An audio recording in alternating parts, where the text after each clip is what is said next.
Bab 5 Manusia pertama dan 3 Gu, berharap bangkit. Pada saat itu lingkungannya menjadi sunyi. Tak terhitung banyaknya mata tertuju padanya. Semakin menarik, pikir Fang Yuan dalam hati sambil tertawa. Di bawah tatapan masa, dia berjalan menyeberangi sungai dan mencapai tepi seberang. Dia bisa merasakan lapisan tekanan padanya. Tekanan ini datang dari roh musim semi di Laut Bunga. Semangat musim semi menghasilkan ki purba, karena ki terlalu kaya di sini, itu menyebabkan tekanan. Tak lama kemudian dari bunga di bawah kaki Fang Yuan, lampu-lampu kecil naik ke atas. Titik-titik cahaya ini menyelimuti seluruh tubuhnya sebelum akhirnya memasuki dirinya. Ini adalah Gu Harapan, pikir Fang Yuan.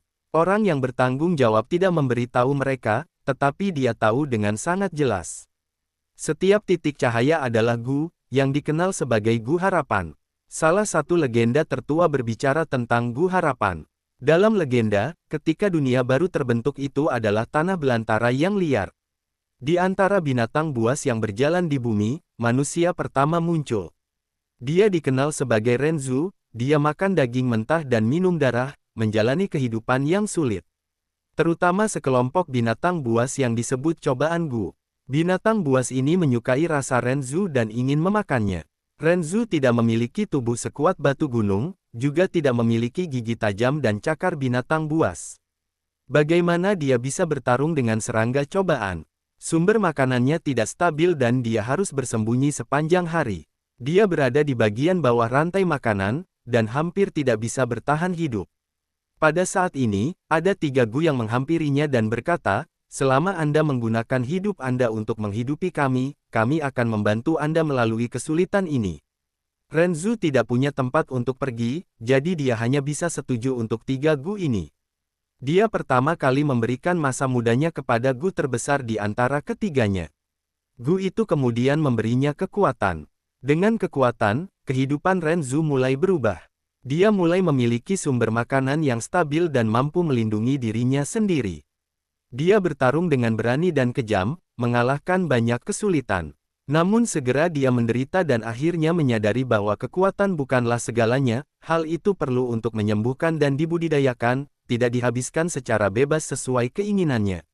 Belum lagi ketika menghadapi seluruh kelompok serangga cobaan atau Gu cobaan, kekuatannya sendiri terlalu kecil. Renzu merenungkan pelajaran ini dengan pahit dan memutuskan untuk memberikan tahun-tahun pertengahan terbaiknya kepada Gu yang paling indah di ketiganya, kemudian, Gu kedua memberinya kebijaksanaan. Dengan kebijaksanaan, Renzu bisa belajar cara berpikir dan berefleksi. Dia mulai mengumpulkan pengalaman dan menemukan bahwa setiap kali ketika dia menggunakan kebijaksanaan, itu lebih efektif daripada menggunakan kekuatan. Dengan mengandalkan kebijaksanaan dan kekuatan, dia mampu menaklukkan semua tujuan yang sebelumnya tidak bisa dia lakukan, dan membunuh banyak serangga cobaan. Dia memakan daging serangga cobaan dan meminum darahnya, bertahan dengan kegigihan. Tapi hal-hal baik tidak bertahan lama dan Renzu sudah tua, dan hanya akan tumbuh semakin tua. Ini karena dia memberikan masa mudanya dan tahun-tahun pertengahan untuk menjaga kekuatan dan kebijaksanaan Gu. Ketika seorang pria tua, ototnya memburuk dan otaknya melambat. "Manusia, apa lagi yang bisa kamu berikan kepada kami? Anda tidak memiliki hal lain yang tersisa untuk diberikan kepada kami," kekuatan dan kebijaksanaan Gu mengatakan ketika mereka menyadari hal ini. Mereka meninggalkannya. Tanpa kebijaksanaan dan kekuatan, Renzu pernah dikelilingi oleh kesulitan. Dia sudah tua dan tidak bisa berlari, giginya rontok dan bahkan tidak bisa mengunyah buah-buahan dan tanaman liar. Saat ia jatuh dengan lemah ke tanah yang dikelilingi oleh kesulitan, hatinya dipenuhi dengan keputusasaan. Pada saat inilah Gu ketiga berkata kepadanya, "Manusia, bawa aku akan membantu Anda keluar dari kesulitan." Petik 2. Renzu dengan penuh air mata menjawab, "Gu, aku tidak punya apa-apa lagi. Lihat, kekuatan dan kebijaksanaan Gu telah meninggalkanku, aku hanya memiliki usia tua yang tersisa. Meskipun tidak sepadan dengan usia muda dan usia pertengahan, tetapi jika aku memberimu usia tuaku, hidupku akan segera berakhir.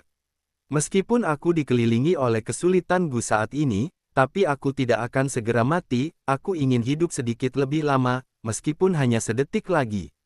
Jadi kamu harus pergi, aku tidak punya apa-apa untuk diberikan kepadamu."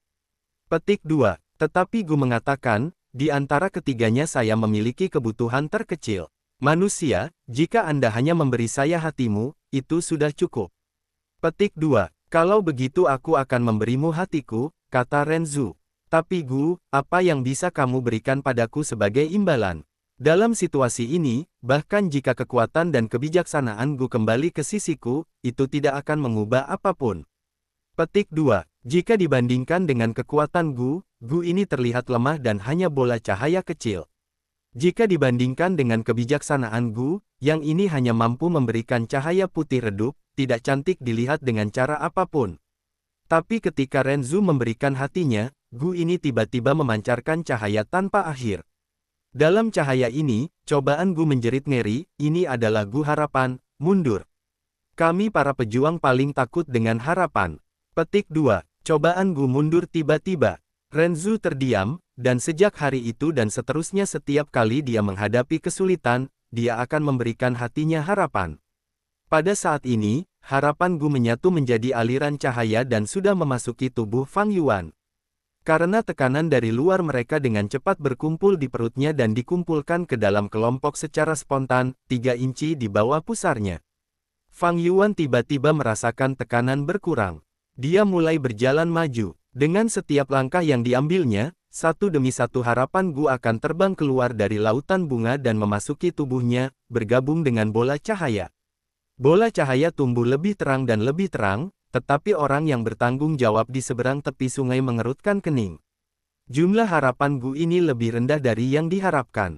Banyak tetua menonton Fang Yuan dalam kegelapan berpikir ini ketika mereka melihat pemandangan itu. Kepala klan mengerutkan kening juga. Ini jelas bukan tanda bakat kelas A. Fang Yuan menahan tekanan, terus berjalan maju. Di bawah 10 langkah itu berarti tidak ada bakat kultivasi, 10-20 langkah berarti talenta tingkat D, 20-30 langkah akan menjadi bakat tingkat C, 30-40 langkah adalah bakat tingkat B. Dan 40-50 langkah berarti bakat kelas A. Sampai sekarang, saya telah berjalan 23 langkah. Petik 2, 24, 25, 26, 27. Fang Yuan menghitung dalam hatinya, ketika dia berjalan langkah ke-27, dia bisa mendengar suara keras dan di antara kedua ginjalnya bola cahaya mencapai batasnya dan tiba-tiba meledak. Semburan energi ini hanya terjadi di dalam tubuhnya, orang luar tidak bisa melihatnya. Hanya Fang Yuan saja yang bisa merasakan pada saat itu, reaksi yang mengejutkan. Seketika rambut-rambut halus di tubuhnya berdiri, pori-porinya tertutup rapat, pikirannya membentang hingga batas tegang. Segera setelah itu, pikirannya menjadi kosong, seluruh tubuhnya menjadi lunak seolah-olah dia jatuh ke awan. Jantungnya rileks, rambut-rambutnya yang halus rata dan pori-porinya kembali terbuka. Dalam waktu singkat seluruh tubuhnya berkeringat. Seluruh proses ini terasa lama, tetapi sebenarnya terjadi dalam waktu singkat. Perasaan itu hilang begitu cepat. Fang Yuan tersingkir. Sejenak sebelum kembali sadar, dia diam-diam memusatkan perhatiannya ke tubuhnya dan menemukan bahwa di bawah pusarnya dan di antara dua ginjalnya, sebuah bola telah terbentuk dari udara tipis. Upacara kebangkitan adalah sukses. Ini adalah harapan keabadian.